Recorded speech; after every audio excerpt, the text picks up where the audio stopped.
Hello, നമസ്കാരം. എല്ലാവർക്കും ചാനലിലേക്ക് സ്വാഗതം. ചാനൽ ഷെയർ ചെയ്യുക, ലൈക്ക് ചെയ്യുക, സബ്സ്ക്രൈബ് ചെയ്യുക എന്നുകൂടി ഈ അവസരത്തിൽ പറയുന്നു. ഇന്ന് ഇവിടെ അവതരിപ്പിക്കുന്ന വിഷയം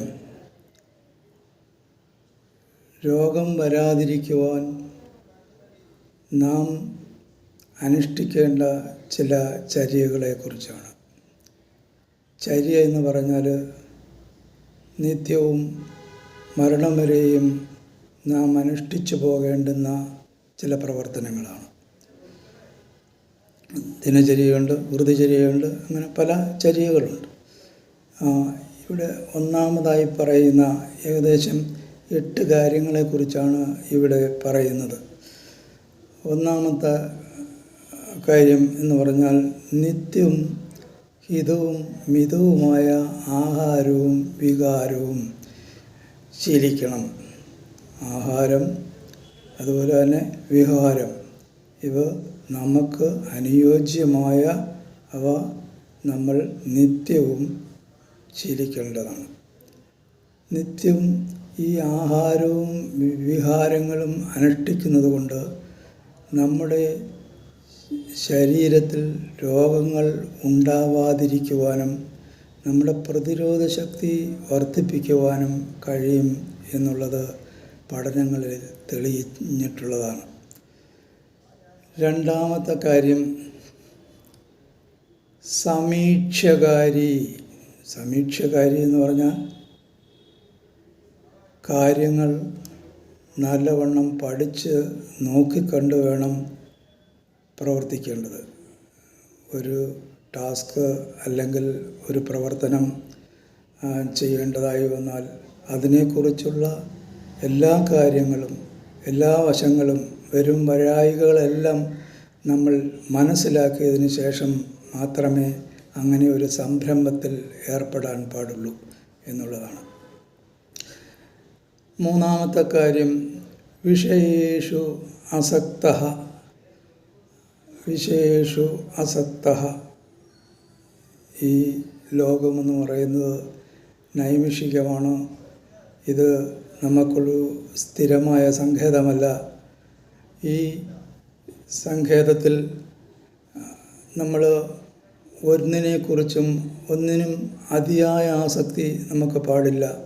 വസ്തുക്കളെക്കുറിച്ചോ സ്വർണത്തെക്കുറിച്ചോ അല്ലെങ്കിൽ നമ്മുടെ സമ്പത്തിനെക്കുറിച്ചോ ഒന്നിനെക്കുറിച്ചും അല്ലെങ്കിൽ മറ്റ് ഏത് കാര്യത്തെക്കുറിച്ചായാലും നമ്മൾ ഒന്നിനോടും നമുക്ക് അമിത ആസക്തി പാടില്ല. അങ്ങനെ അമിതാസക്തി ഉണ്ടായാൽ നമുക്ക് പല ദോഷങ്ങളും വരാനുള്ള സാധ്യതകൾ ഉണ്ട്.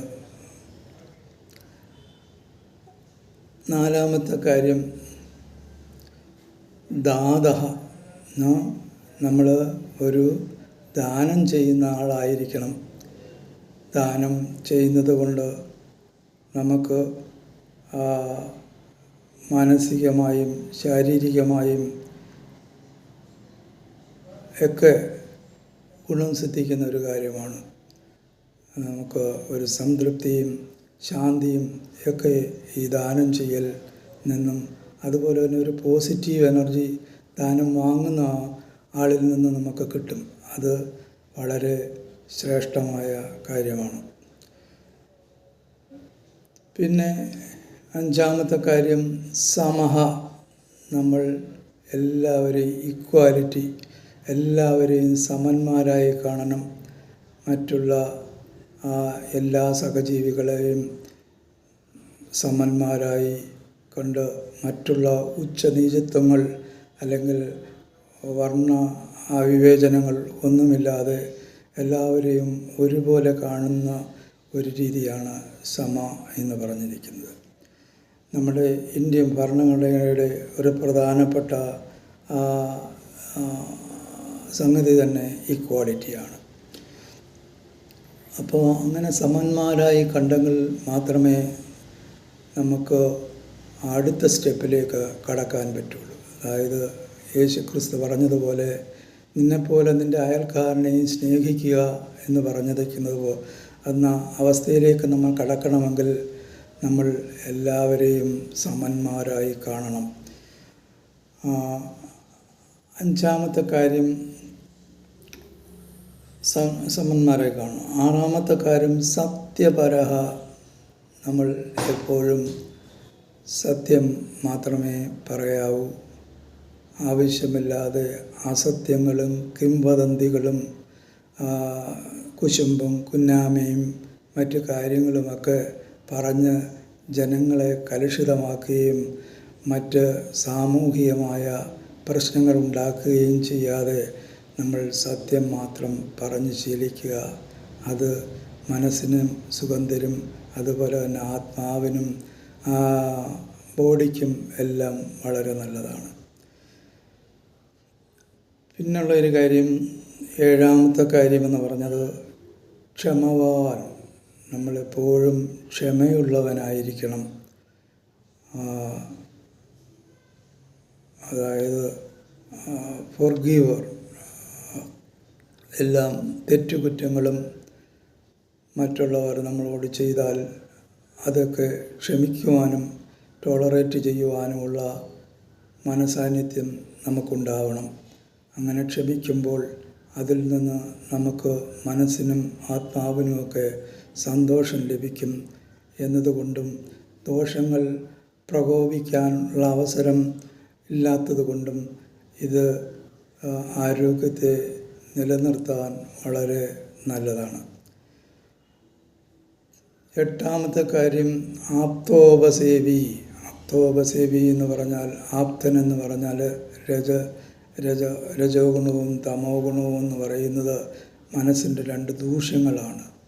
ആ രജോ ഗുണവും തമോ ഗുണവും ഇല്ലാത്ത ആൾക്കാരാണ് ഈ ആപ്തന്മാരെന്ന് പറയുന്നത്. അവർക്ക് അതുപോലെ തന്നെ നല്ല പാണ്ഡിത്യമുള്ളവരുമായിരിക്കും. ഓരോരോ സബ്ജക്റ്റുകളിൽ അതിനെക്കുറിച്ച് വലിയ പാണ്ഡിത്യമുള്ള ആൾക്കാരായിരിക്കും. അവർക്ക് അസൂയ കുശുമ്പ അങ്ങനെയുള്ള മേൽപ്പറഞ്ഞ ദൂഷ്യവശങ്ങളൊന്നും ഉണ്ടായിരിക്കുകയില്ല. അങ്ങനെയുള്ള ആൾക്കാരുമായി നമ്മൾ ബന്ധം സ്ഥാപിക്കണം. കാര്യം, നമുക്കൊരു കാര്യം അറിഞ്ഞുകൂടാ എങ്കിൽ അത് നമ്മൾ ഇതേപോലെ അറിയാവുന്ന, അതായത് ആപ്തന്മാരായ ആൾക്കാരുമായി കൺസൾട്ട് ചെയ്യുകയും അവരിൽ നിന്നത് പഠിച്ച് മനസ്സിലാക്കി പ്രവർത്തിക്കുകയും ചെയ്യണം. ഇങ്ങനെയുള്ള 8 കാര്യങ്ങൾ, അതായത് നിത്യവും ഹിതവും മിതവുമായ ആഹാരവും വിഹാരവും അനുഷ്ഠിക്കുക, സമീക്ഷകാരിയായിരിക്കുക, വിഷയേഷു അസക്തഃ, ദാത, സമഃ, സത്യപരഃ, ക്ഷമവാൻ, ആപ്തോപസേവി. ഇങ്ങനെ 8 കാര്യങ്ങൾ ദിവസവും നമ്മൾ അനുഷ്ഠിച്ചു പോന്നാൽ നമ്മുടെ ദോഷങ്ങൾ കോപിക്കാതിരിക്കുവാനും അതുപോലെ തന്നെ മനസ്സിനും ആത്മാവിനും സന്തോഷത്തെ പ്രദാനം ചെയ്യുകയും ചെയ്യും. ഇത് മനസ്സിന് സന്തോഷമാണല്ലോ ആരോഗ്യം, ദുഃഖം രോഗമാണ്. അതുകൊണ്ട് നമ്മൾ എപ്പോഴും സന്തോഷവാന്മാരായി ഇരിക്കുക. നന്ദി, നമസ്കാരം.